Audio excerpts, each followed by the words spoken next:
Hello everyone and welcome to the review of the Fiido L2 bicycle, e-bicycle, as this has an electric motor in the rear hub there, and that is the battery, and it's huge.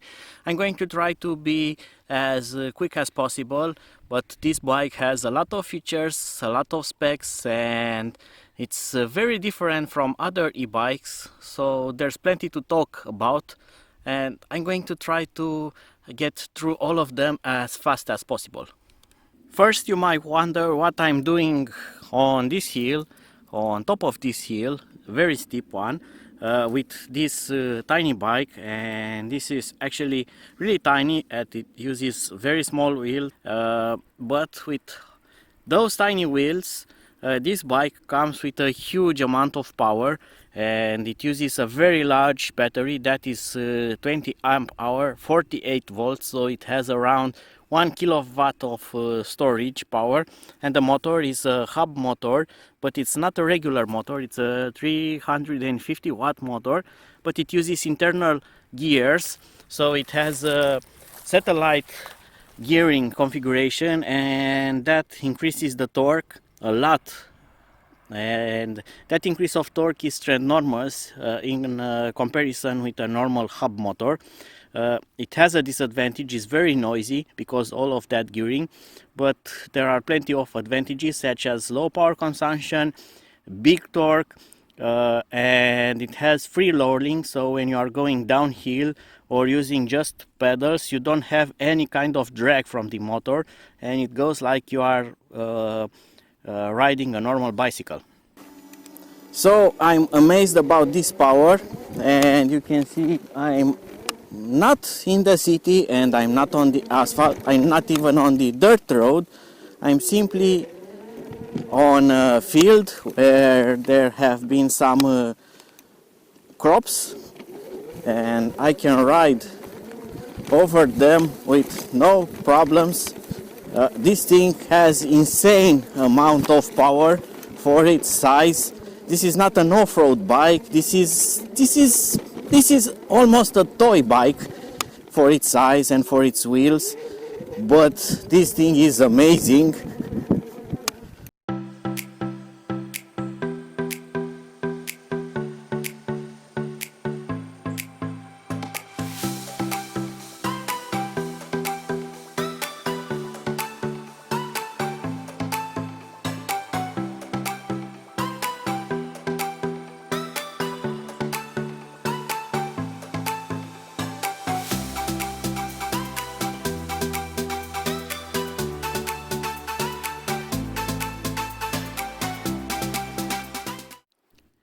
Now, talking about the comfort, this bike is extremely pleasant to ride, as it has front shock absorbers and it has double rear shock absorbers, and the seat here has springs, and it's not the regular bike saddle, it's a wide saddle, and it has a lot of cushioning. It's very soft, it's like riding on a scooter or a motorbike, and this thing is really pleasant.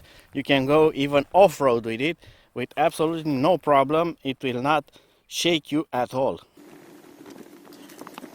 And even going downhill, it's extremely comfortable. It's amazing. With such small wheels, you would have expect to be a very bumpy and a pleasant ride, but the front suspension does its job. It doesn't bottom out. The rear suspension does its job. It's quiet. It doesn't have any kind of metallic rattles or noise or stuff like that.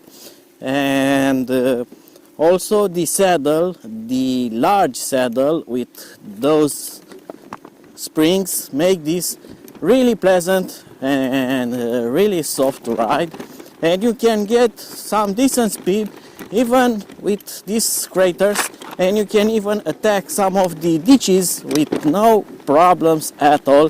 And this is amazing for a bike that is so small.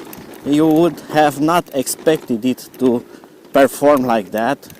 The instruments have also been upgraded from the regular Fiido models, so you have this nice button for turning on or off the lights. You have a horn, and also on this side you have the computer. Actually it's probably too much to call it a computer, but it's a programmer for the bike controller. So you have the assistance level, so you now have low, medium and high, so when you pedal the motor will assist you. And you have this 5 LED, sorry, battery gauge, and this shows full, and you can set this on the fly. And another advantage of this new controller is that even if you are on assistant mode, you can still use the throttle, which is this one, and you can combine pedaling with direct motor control. Another interesting feature is the second seat here, so you can use this bike with a second person.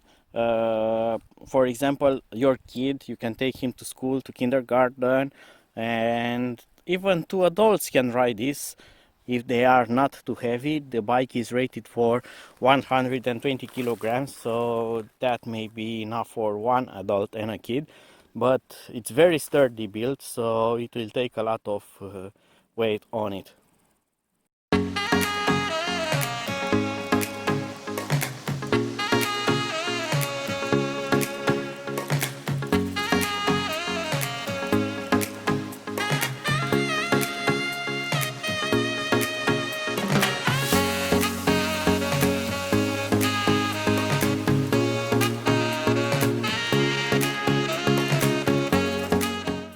Like on the other Fiido models, the structure and the build quality is exceptional. So you have this triangle here, this acts as a handle, but this will reinforce this section here for the seat post, while you have another triangle formed there. This will reinforce this section, while the rear suspension, you have this oval shape bar, so they do not use round nor rectangular shape, because oval in this place put in top position brings a lot of strength to this part here, and it's doubled by this reinforcement plate which goes down there, while this is the rear suspension fork with the suspension arms. So this is very sturdy and very reliable. Also the weldings are really nicely done.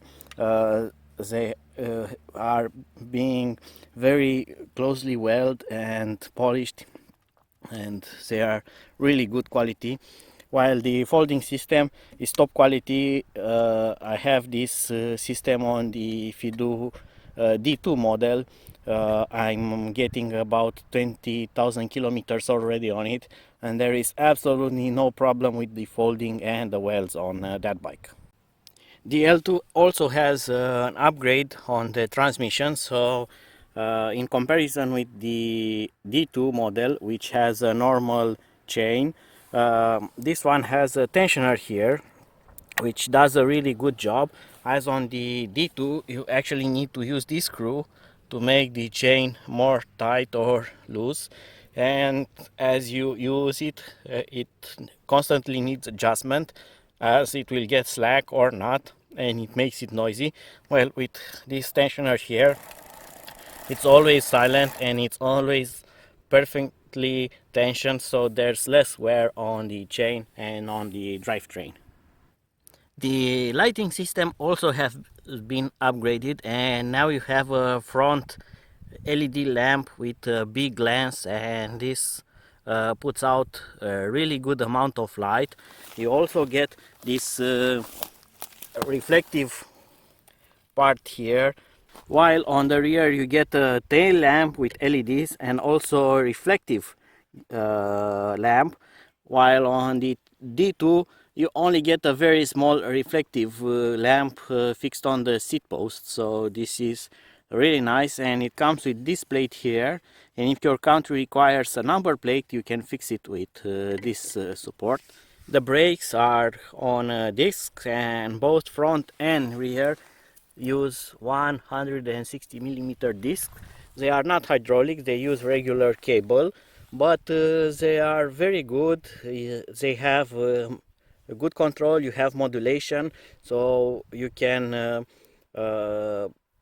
use them for light brake, medium brake, and even locking the wheels if you need to.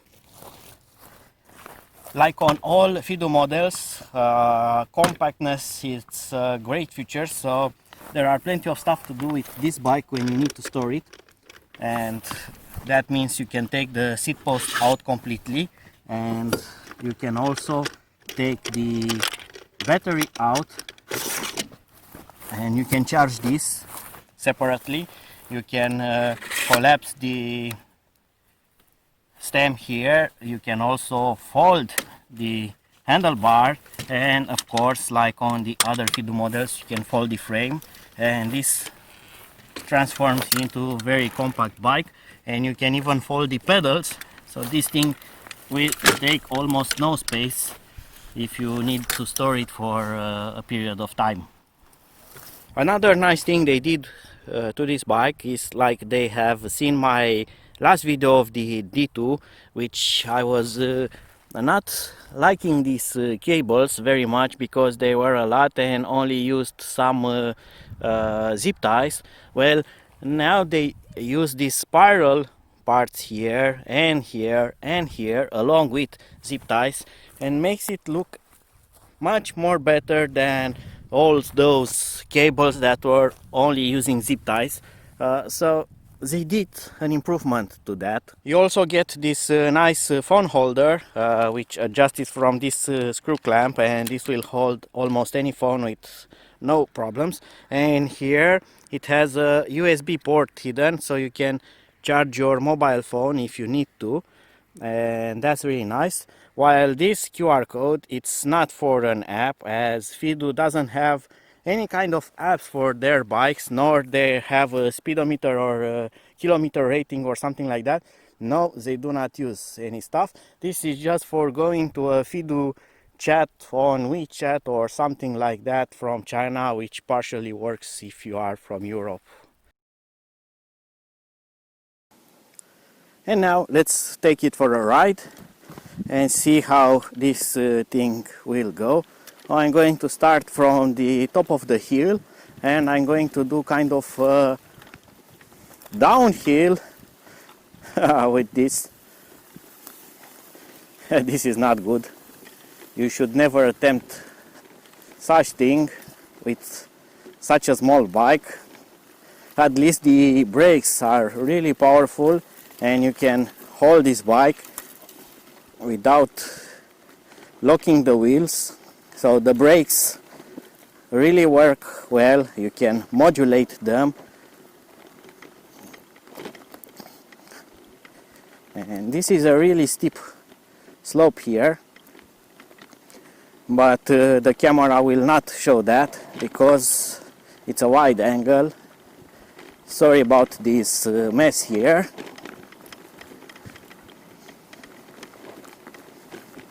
And you can hear it. Actually, you cannot hear it.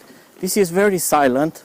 It doesn't have any kind of rattle sound or strange noises, and I really like that, because there are a lot of bikes that even when they are new, they have a lot of noises and rattles and things that vibrate and shake and makes all the fun go away. Well, not on this model. This is really quiet and works nice right out of the box.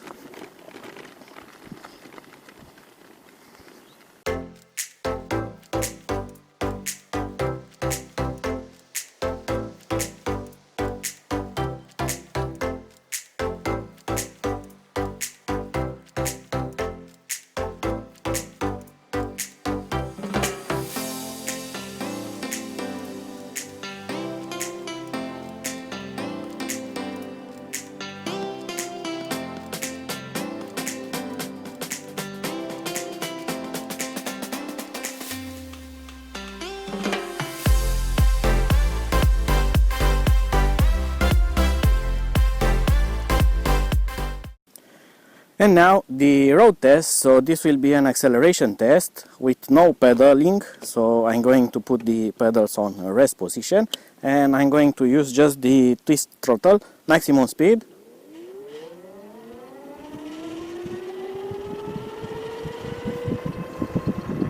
And that was it. Now I'm doing the top speed, and the bike has entered the limitation for 25 kilometers per hour, and it will not go faster, while I cannot actually pedal more faster than this because the gearing it's too low to actually drive the wheel at this speed.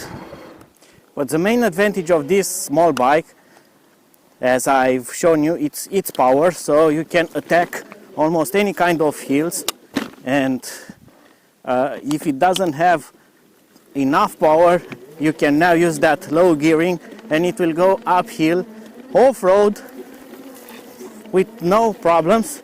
The only thing that you need to take care of is that having so much weight and torque on the bike will make it rise up, so you can throw it over your head, so it will lift on the rear wheel, and you need to be careful with that, as you can crash with it because of that. So even on very steep roads and ditches there is no problem. And now I already have 25 kilometers per hour again, so that's very fast. And I'm going to do a stop test now, so it's full speed and I'm going to use the rear wheel only. So if you lock the wheel, it stops in just a few meters. There's the mark over there. 1, 2, 3, about 4 meters since I locked the wheel. I had 1 more meter, let's say, until I have pushed the brake. So in 5 meters from 25 kilometers per hour, just using the rear wheel, and that going sleeping. But if I use both brakes, so let's get 25 kilometers per hour, and I'm going to use front and rear, so brake, and that was insane. It was like dead stop. It only took something like about 3 meters, but you must be careful with doing that because you can lock the front wheel, and I don't think you can do a stoppie on this tiny bike.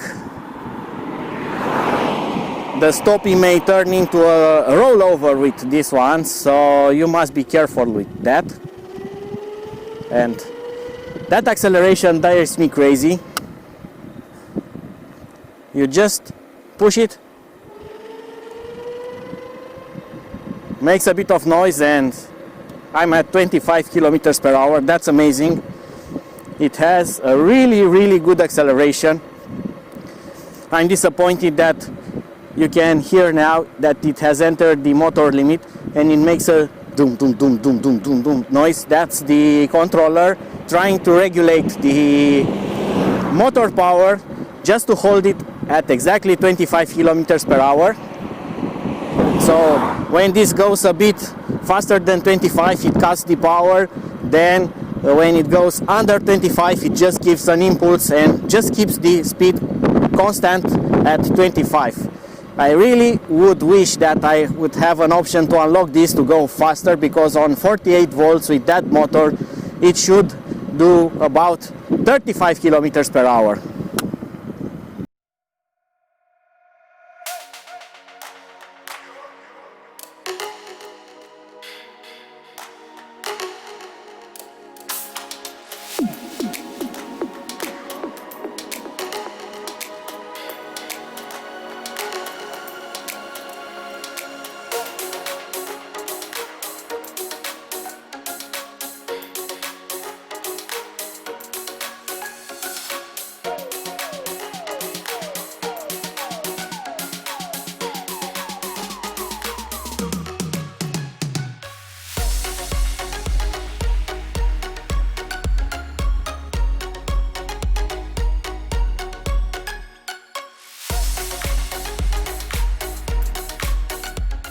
The handling is also great. You can take turns with it, very nice, very It's very stable, although it has small wheels and you are actually very tall on it. The center of gravity it's very high, and it's weird to have that battery and motor on the rear side, which actually kind of changes dynamics. But nonetheless, this is pretty nimble and you can avoid potholes and other stuff, and you can keep the control even when you are braking, so it's really nice and secure while you ride it. You don't expect to lock a wheel or to simply lose control or fall with it. You can see what I'm doing to it, and it simply goes as it should go.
And now, as you have seen it, how this thing rides, it's time for the conclusion. So the pros, you have mostly seen them. So really good quality, lots of power, huge runtime. So you can get 60, 80, 90 kilometers out of that battery with no problems. It will be interesting to do a long range test, but because of the con, which is the limited speed, and you've seen that when this gets to 25 kilometers per hour, it's a power cutout totally, so you cannot push this further. The controller is there under the second seat, so I'm going to try to take this apart and see if I can modify it somehow and remove the speed limit. That will be awesome. But until 25 kilometers per hour, that motor gives you an extreme acceleration, huge power. You've seen it go uphill, absolutely no problems. Suspension works really good. So this is a really nice bike, even with those tiny wheels. And of course, this is mostly a bike for riding into the city, not off-road, not on the hills, not on the countryside like I've done, but I wanted to show you that this thing can take a lot of beating without missing a beat, even if it's not used properly. The single and most important con is the transmission itself, because this is a very low bike with very small wheels. The pedals are very close to the ground, and when you are pedaling very hard, then the terrain is uneven. Well, that happens when you are off-road, not on-road. You can hit the ground with the pedal. Also, the main ring here, the gear, is not very big, while this pinion is not very small, So you can pedal with this bike up to around 15, maximum 20 kilometers per hour, and that's it, because otherwise you are going to pedal way too fast and it's not the perfect gearing. So this is good for starting up and using on assisted mode, but not using it for getting more speed, as you cannot actually pedal with this bike at 25 kilometers per hour, because you are going to free spin the pedals and they will actually not drive the rear wheel. Another small con is the beeper here. Maybe you have heard it on my ride, that warns you, actually not warns you, but actually warns the pedestrians that you are doing more than 15 kilometers per hour.